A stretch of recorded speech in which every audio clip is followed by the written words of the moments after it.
नमस्कार. आज आपण युवा सत्ताच्या पॉडकास्टमध्ये कल्याण महानगरपालिकेच्या आयुष्याच्या एका वेगळ्या वळणावरती महानगरपालिकेच्या निवडणुकीसाठी आपलं स्वतःचं तकदीर आजमावणारे आदरणीय तकदीर काळन यांच्याशी संवाद साधतो. तकदीर काळनजी, युवा सत्ताच्या पॉडकास्टमध्ये आपलं स्वागत. खूप बरं वाटतं, नव्या दमाचे नवे चेहरे ज्यावेळेला राजकारणामध्ये सक्रिय सहभाग दर्शतात आणि खूप कमी वयामध्ये आपण सरपंच पदाची भूमिका बजावून आता महानगरपालिकेच्या एवढ्या मोठ्या प्रवर्गात सामील होत आहे. महानगरपालिका 2026 कल्याण डोंबिवलीची आपण निवडणूक लढत आहात 31 प्रभागातून, 31 या विभागातून, आणि जे प्रभाग पद्धतीची पद्धत आहे. तर आपण आपल्या ह्या राजकीय प्रवासाच्या आधी जे सामाजिक जीवन जगत होतात, जी पंचायत समितीवरती आपण जे अधिराज्य करत होतात, आणि त्याची जी गोड आहे या राजकारणाची, समाजकारणाची आणि समाजाच्या विकासाची जी जोड आहे, तो आपला प्रवास कशा पद्धतीचा होता हे आमच्या दर्शकांना ऐकायला आवडेल. ग्रॅज्युएशन नंतर पदवी नंतर आमच्या इथे ग्रामपंचायत अस्तित्वात होती. त्यावेळेस बिनविरोध सरपंच निवडून आले होते. त्यानंतर बऱ्याच छोट्या मोठ्या गोष्टी ज्या विकासाच्या बाबतीत त्या खटखट होत्या आणि त्याबद्दल मी आवाज उठवायचो. सर्व तरुण एकत्र झाले आणि नव्याने परत इलेक्शन जवळ आली आणि मग सर्व तरुणांनी सांगितलं की तुझ्यासारख्या माणसाने यामध्ये उतरायला पाहिजे. म्हणजे समाजातून आलेलं नेतृत्व आहे आपलं, असं आपण अधोरेखित करतो. नक्कीच. खरं तर राजकारण करण्याचा हेतू सुरुवातीपासून ठरवलंच नव्हतं. सामाजिक क्षेत्रामध्ये आवड होती आणि समाजासाठी काहीतरी देणं लागतं म्हणून आपण काम केलं पाहिजे, भावना ठेवून समाजासाठी काम करावं असं ठरवलं. तुम्हाला कल्पना आहे की स्वातंत्र्याची जी चळवळ उभी राहिली, महाराष्ट्राच्या एकीकरणाची जी चळवळ उभी राहिली, तुमच्यासारख्या तरुण आणि उमद्या लोकांनी, तरुणांनी हातात घेतली म्हणून झाली. आणि मला असं जाणवतंय की गावचा विकास म्हणजे आज जी आपली जी काही गावं बाकी होती, जी कल्याण डोंबिवली महानगरपालिकेमध्ये जोडली गेली, तो देखील ऐतिहासिक वारसा, ऐतिहासिक काम हे तुम्ही तुमच्यासारख्या तरुणांनीच केलंय. जी तुम्ही सरपंच होतात आणि जे तुम्ही परत काही विशिष्ट गावं, 27 गावं महानगरपालिकेत रुजू झालात, हा लोकांचा विकास म्हणूनच रुजू झाला की आपलं नक्की ध्येय धोरण काय होतं? नाही, ही 27 गावं गुण्या गोविंदाने ग्रामपंचायतच्या काळात नांदत होती. चांगल्या प्रकारे तरुण सरपंच झालेले, त्या सर्व सरपंचाच्या माध्यमातून चांगल्या प्रकारे गावात विकास होत होता. गावातील नागरिकांना ज्या मूलभूत सुविधा, पायाभूत सुविधा पाहिजे होत्या त्या ग्रामपंचायतच्या माध्यमातून पुरवल्या जात होत्या. खूप छान. कुणाचाही हट्ट नसताना आणि मागणी नसताना ही 27 गावे जबरदस्तीने ती कल्याण डोंबिवली महानगरपालिकेमध्ये समाविष्ट केली. त्यामुळे लोकांमध्ये प्रचंड नाराजी आहे, कारण अतिशय भ्रष्ट नगरपालिका म्हणजे कल्याण डोंबिवली महानगरपालिका. त्यामध्ये आमचा गावकऱ्यांचा जाण्याचा 100% विरोध आहे. जबरदस्तीने ही गावं त्यामध्ये घेतली गेली. आजही तो संघर्ष सातत्याने तसाच आहे. कोणालाही त्या कल्याण डोंबिवली महानगरपालिकेत राहायचं नाही. आपल्या 27 गावांच्या अस्तित्वाची एक वेगळी नगरपालिका पाहिजे ही मागणी आजही जोरदार आहे. खरं तर इथली संघर्ष समिती आणि जो आमचा समाज आहे किंवा 27 गावातली लोक आहे, या सर्वांनी मिळून मला सहकार्य केलंय. त्यांनी पाठिंबा दर्शवलेला आहे की समाजासाठी बोलणारे, 27 गावांसाठी बोलणारे काही तरुण तिथे महानगरपालिकेमध्ये गेले पाहिजेत. नगरसेवक म्हणून ते तिथे जातील तेव्हा 27 गावं बाहेर काढण्यासाठी ते 100% तिथे आवाज होतो. म्हणजे ज्याप्रमाणे इंग्रजांच्या हातून आपण इंग्रजांमध्ये सामील होऊन आपण आपलं भारताचं स्वातंत्र्य हिरावून घेतलं, ज्याप्रमाणे संयुक्त महाराष्ट्राच्या लढ्यामध्ये हिरिरीने त्या काळातली तरुण लोक जमा झाले आणि संयुक्त महाराष्ट्र मिळवला, तसं तुम्ही 27 गावांसाठी त्यांच्यात संमिलित होऊन त्यांच्याकडून हिसकावून घेणार या उमद्या उमेदीने तुम्ही ह्या निवडणुकीला सामोरे जातात का? 100%. कारण लोकांची जनभावना आहे, लोकांची मागणी आहे. लोकांच्या मागणीसाठी एक नगरसेवक म्हणून जर मी तिकडे गेलो तर नक्कीच लोकांच्या मागणीसाठी मी तिथे संघर्ष करणार. म्हणजे तुमचा पहिला प्रश्न जो लेटर हेड तुम्ही जे नगरसेवक झाल्यावरती वापरणार ते हे 27 गावांचा सन्मान वाढवण्यासाठी, परत मिळवण्यासाठी देणार हे 100%. मी 27 गावातील जनतेला देखील याद्वारे सांगू इच्छितो की माझा संघर्ष त्या 27 गावांची वेगळी नगरपालिकेसाठी राहीलच. मी समाजाच्या मागणीसोबत सतत कायम राहील. खूप छान. आपण ह्या सगळ्या गावाचा सगळा प्रपंच बघत असताना आपण हे हेदुटणे गावामध्ये आपला जो जीवन प्रवास आहे, आपला जन्म, आपलं शिक्षण, आपले मित्र परिवार आणि त्यातून दिलेली उमेदवारी आहे, तर या गावाची जी आत्मीयता ती टिकवण्यासाठी तुम्ही प्रयत्न करणार आहात, तर ती कशी टिकवणार आहात ह्याविषयी आपलं विकास आराखडा काय? गावाची परिस्थिती म्हणजे मी सरपंच झाल्यानंतर मी एक तरुण सरपंच झालो. तरुण सरपंच या 27 गावामध्ये मी सर्वात तरुण सरपंच होतो. त्यावेळेस लोकांनी मला का निवडून दिले किंवा लोकांनी मला का पुढे केले हा मला सतत प्रश्न पडत होता. त्यामुळे लोकांसाठी काहीतरी चांगलं आणि वेगळं देण्याचा प्रयत्न माझ्यातून झाले. खरं तर रस्ते, पाणी आणि दिवाबत्तीची सोय या पलीकडे देखील अजून काही सुख सुविधा आपण लोकांना देऊ शकतात हे मी काही गोष्टी केल्या. म्हणजे उदाहरणार्थ माझ्या गावात मी मुख्य रस्ता 25 फूट रुंदीचा केला. वा, खूप छान. रस्ता मोठा आणि विस्तीर्ण असणं आणि तो चांगला असणं याचा अर्थ तो गावाच्या विकासासाठी खूप चांगला असतो. त्यानंतर मुख्य समस्या म्हणजे पाणी. पाण्याची खूप समस्या होती. जिंदाल कंपनीची पाण्याची लाईन मी त्यावेळी पुढच्या 20-25 वर्षाचा विचार करून ती पाईपलाईन टाकली. दूरगामी विचार होता. येस. आजही म्हणजे ती टाकून 10-15 वर्ष झाली पण ती कुठेही लिकेज नाही आणि गावात कोणत्याही प्रकारचा पाण्याच्या बाबतीत कोणाचीही तक्रार देखील नाही. मला असंच म्हणावं लागेल की तुम्ही हेदुटणे गावासाठी एक अशा पद्धतीचं कार्य केलंय, मॅनेजमेंट, मोठी कंपनी यांच्या विरुद्ध आपण लढलाय आणि त्यांची पाईपलाईन तुम्ही मागून अधिकृत पद्धतीने लोकांना पाणी दिलंय.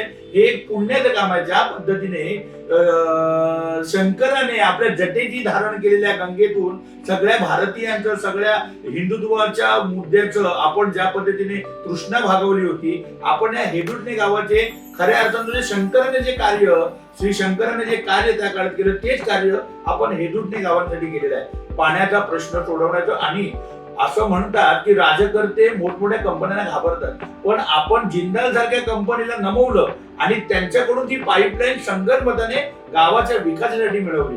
आपल्याला आणखीन एक गोष्टी काय आहे की या गावातल्या जे इतर समस्या, जशी पाणी समस्या ही मूलभूत गरजांची आहे, तशा इतर ज्या मूलभूत गरजांच्या समस्या आहेत त्याविषयी आपण सरपंच असताना केलेलं कामही उल्लेखनीय आहे असं म्हटलं जातं. आम्ही गावातल्या संदर्भात जेव्हा आम्ही एक रिपोर्ट काढत होतो तुमच्या संदर्भातला, तो एवढा पॉझिटिव्ह रिपोर्ट होता की लोक भरभरून तुमच्याबद्दल बोलत आहेत.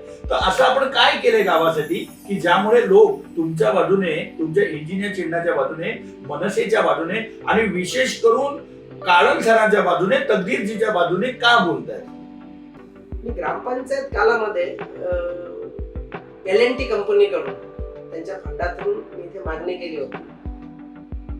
त्यांनी इथे मला काही कॉम्प्युटर पुरवले आणि शिक्षक, आणि त्याद्वारे गावातील कुणीही व्यक्ती कोणत्याही वयाचा आणि कोणत्याही वेळेत म्हणजे सकाळी 10 ते 6 या वेळेत येऊन MSCIT, DTP, टॅली हे कोर्स तिथे शिकू शकतात. आणि ह्याची फी कशी ठेवली होती? काय नाही, मोफत, सर्व मोफत. तर प्रचंड इच्छाशक्ती असली तर काही अशक्य नाही, काही शक्य आहे. मला सांगाव्यास आनंद वाटतो की पंचक्रोशीतील हेदुटणे ग्रामपंचायतची जी शाळा आहे, एक चालती बोलती शाळा आणि डिजिटल शाळा. पंचक्रोशीतील पहिली जिल्हा परिषद शाळा हेदुटणे ही डिजिटल शाळा करण्याचा मी प्रयत्न केला आणि ती यशस्वी झाला. तिथे बायजूस ऍप मोफत शिकणारी मुलांची पहिली शाळा. तिथे बायजूसच्या ऍपवर विद्यार्थी शिकतात.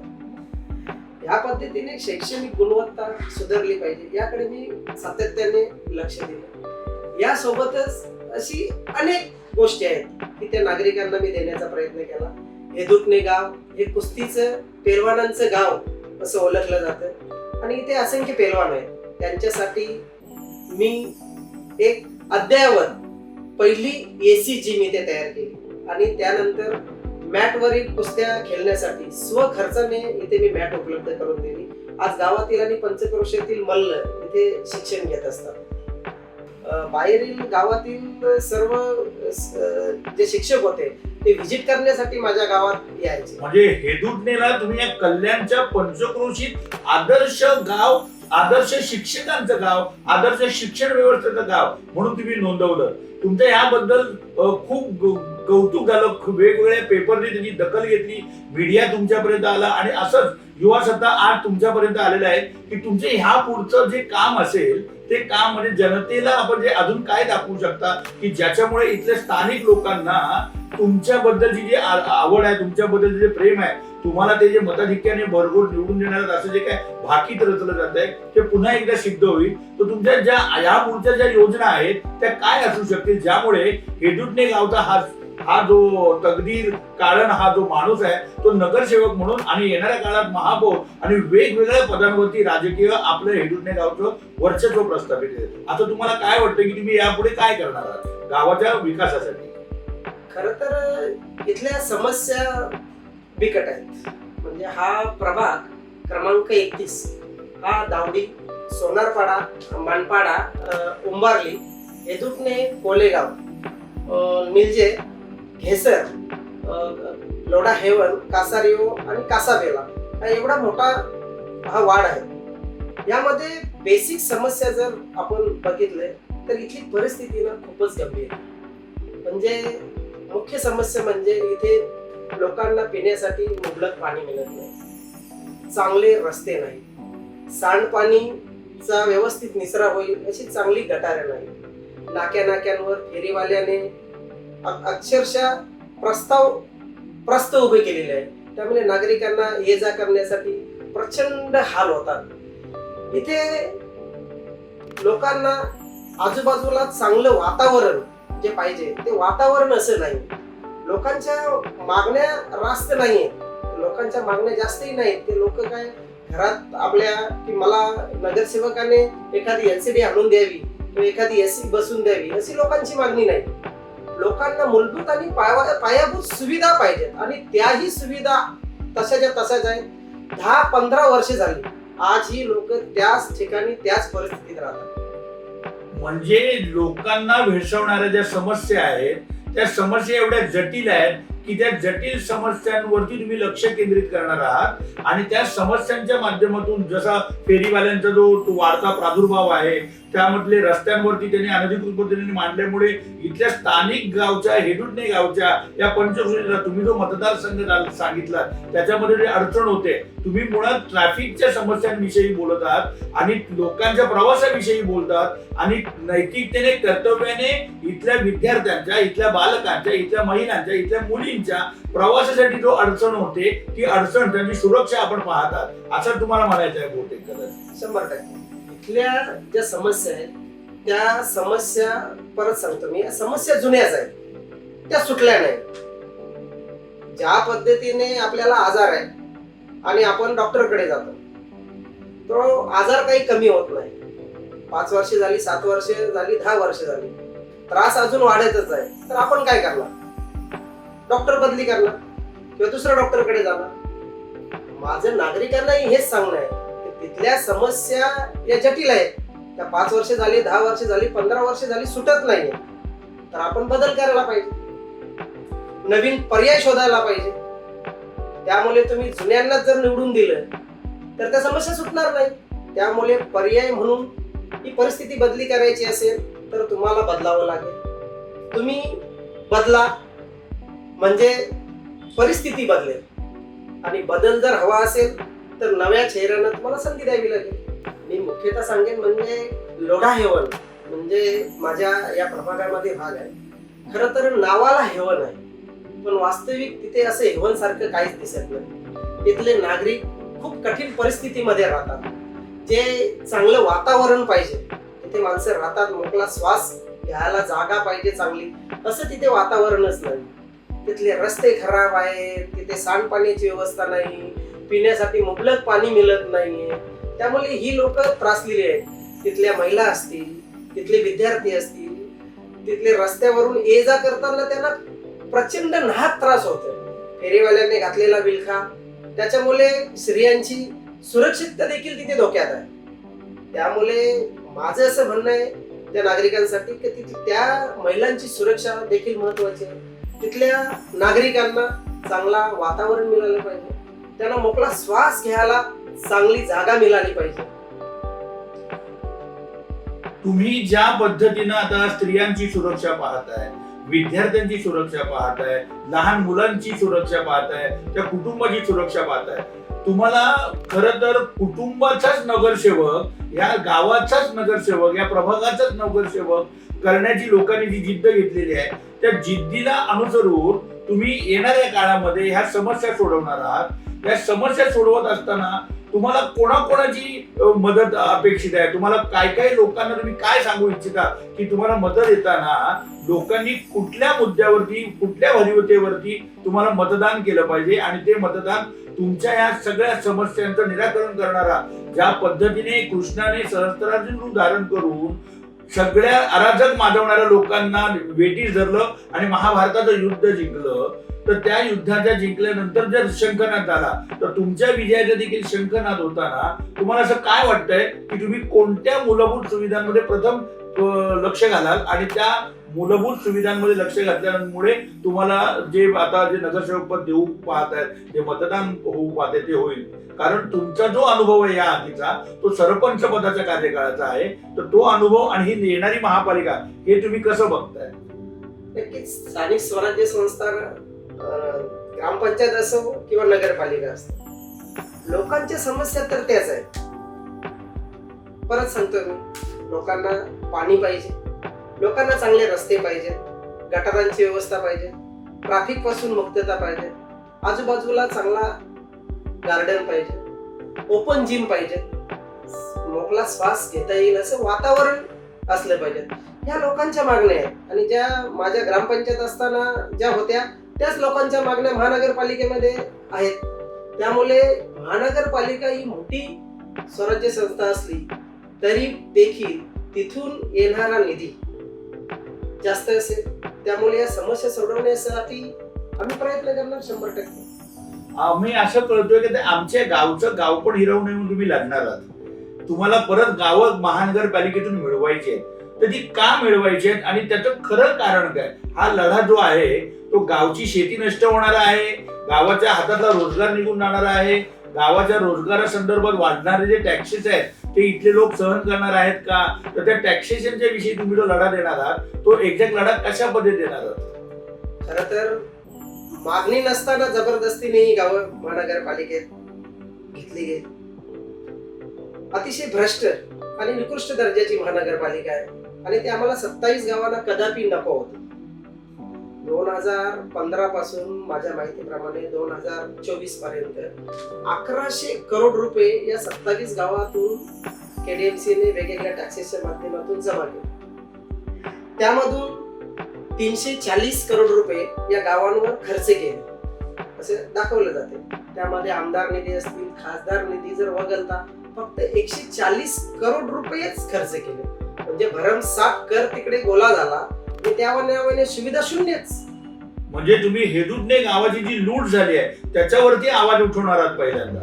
ही लूट हेदूटणे गावाचीच नाही, ती संपूर्ण 27 गावातील जनतेची लूट झाली आणि ती तुम्ही आता परत मिळवून देण्याचा यथोचित प्रयत्न करणार आहात. नक्कीच.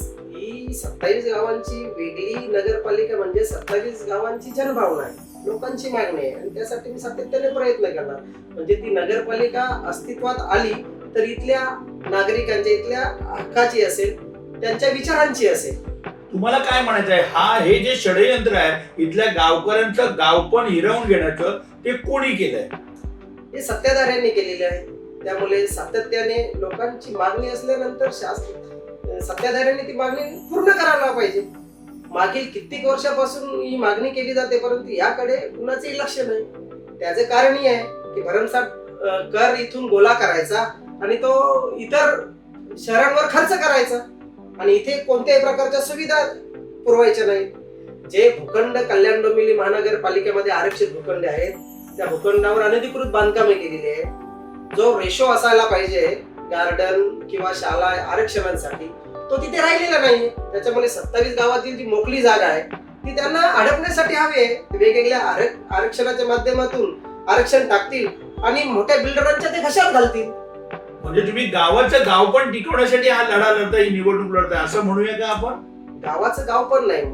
मी शेतकरी आहे, मी जीन्स घातलेला शेतकरी आहे. मलाही शेतात नांगर घेऊन जायचं नाही, पण माझंही स्वप्न आहे ना या माझ्या जमिनीमध्ये चांगलं काहीतरी मोठे मोठे गृहसंकल्प आणि प्रकल्प उभारले पाहिजेत. आरक्षणाच्या नावाखाली जर जमिनी जर लाटल्या गेल्या तर त्या मोठ्या बिल्डरांच्या घशात जातील आणि आमचा शेतकरी इथे संपला जाईल. म्हणजे तुम्ही आदर्श गाव बनवण्यासाठी मास्टर प्लॅन राबवू इच्छित आहे. नक्कीच समाजासोबत राहणं, समाजाची जी मागणी आहे त्यांच्यासोबत राहणं, त्यांची मागणी पूर्ण करणं हे श्राद्ध कर्तव्य आहे आणि त्यासाठी मी सतत भांडत राहिलो. तकदीर काळंजी, आपलं खूप स्वागत. आपण ज्या पद्धतीने तरुणांना दिशा देण्यासाठी, रोजगाराला दिशा देण्यासाठी, विद्यार्थ्यांचं, स्त्रियांचं, मुलींचं सुरक्षेसाठी, गावच्या पाणी प्रश्नासाठी, गावच्या विकासासाठी जो लढा देत आहे त्याला युवा सत्ताच्या वतीने आम्ही शुभेच्छा देतो. आपण दोनच शब्दामध्ये आपल्या गावाविषयीचं प्रेम, आपल्या विकासाच्या मॉडेल विषयीचं प्रेम, महानगरपालिकेचा जो आपण लढा लढणार आहे त्याविषयीचं प्रेम आपण दोनच शब्दामध्ये व्यक्त करावं अशी शेवटची विनंती करतो. आपण आपल्या भावना, आपली निवडणूक, आपलं अपील 2 मिनिटांमध्ये आपण प्रेक्षकांसमोर सादर करावं. मी कल्याण डोंबिवली महानगरपालिकेची इलेक्शन लढवत आहे. 31 हा माझा प्रभाग आहे. मी स्वतः अ जागेवर तकदीर दशरथ कालम मी निवडणूक लढवत आहे. ब जागेवर ज्योती रक्षित गायकर हे आहेत. क जागेवर वर्षा महेंद्र पाटील हे आहेत आणि ड जागेवर निवृत्ती चंद्रकांत पाटील हे आम्ही 4 जण निवडणूक लढवत आहोत. सन्माननीय महाराष्ट्र नवनिर्माण सेनेचे अध्यक्ष राजसाहेब ठाकरे आणि शिवसेना उद्धव बाळासाहेब ठाकरे या युतीमधून आम्हाला उमेदवारी मिळालेली आहे. आम्हाला नागरिकांना याद्वारे मी एकच सांगतो की आपल्या प्रभागातील, आपल्या विभागातील समस्या सुटल्या नाही आणि त्या सुटणारी नाही, कारण तो प्रयत्न करून बघितला. 10 वर्ष झाली, 15 वर्ष झाली, सातत्याने त्या समस्या सुटत नाही. जेव्हा समस्या सुटत नसतील त्यावेळेस बदल करणं आवश्यक आहे. म्हणून नागरिकांना माझं आव्हान आहे की आपण बदल करा आणि बदल पाहिजे असेल तुम्हाला, बदल हवा तर चेहरा नव्या चेहऱ्यांना संधी द्या. नक्कीच मी याद्वारे सांगू इच्छितो की 1 वर्षाच्या आत कालामध्ये या आपल्या ज्या समस्या आहेत त्या नक्कीच सोडवण्याचा मी प्रयत्न करणार आहे. माझी नागरिकांना हात जोडून नम्रतेची विनंती आहे की आपल्या प्रभागातील समस्या, मी पुन्हा सांगतो की आपल्याला मुबलक पाणी मिळत नाही, चांगले रस्ते नाही, सांडपाण्याचा निचरा होण्यासाठी चांगली गटारे नाहीये, मोकळा श्वास घ्यावा असं चांगलं वातावरण दिसत नाही, स्त्रियांची सुरक्षा, लहान मुलांना शाळेमध्ये ने-आण करण्यासाठी जो स्त्रियांना नाहक त्रास होतो रस्त्यांमुळे तो प्रचंड भयानक आहे आणि परिस्थिती मागील कित्येक वर्षापासून तशीच आहे. आणि जर परिस्थिती सुधारायची असेल तर आपल्याला बदल करावा लागेल. बदल हा करावा लागेल की स्वतः बदला आणि परिस्थिती बदली करा. म्हणजे जुन्यांना बाजूला सारा आणि नव्याना संधी घ्या, जेणेकरून बदल जर हवा असेल तर चेहरा नवा, आणि जर चेहरा नवा तुम्ही समोर आणला आणि आम्हाला जर निवडून दिला तर आम्ही नक्कीच 1 वर्षाच्या कालामध्ये या सर्व समस्या समूळ नायनाट करून तुम्हाला एक चांगलं आजूबाजूचं वातावरण, चांगली परिस्थिती निर्माण होईल असं चांगलं विकास करण्याचा मी तुम्हाला याद्वारे वचन देतो. येणाऱ्या काळामध्ये तकदीरी तुमच्या माध्यमातून तुमच्या या पंचक्रोशीमध्ये आनंद पसरू दे ही सदिच्छा व्यक्त करून युवा सत्तातर्फे आपल्याला शुभेच्छा देतो. जय हिंद, जय महाराष्ट्र. नमस्कार, धन्यवाद.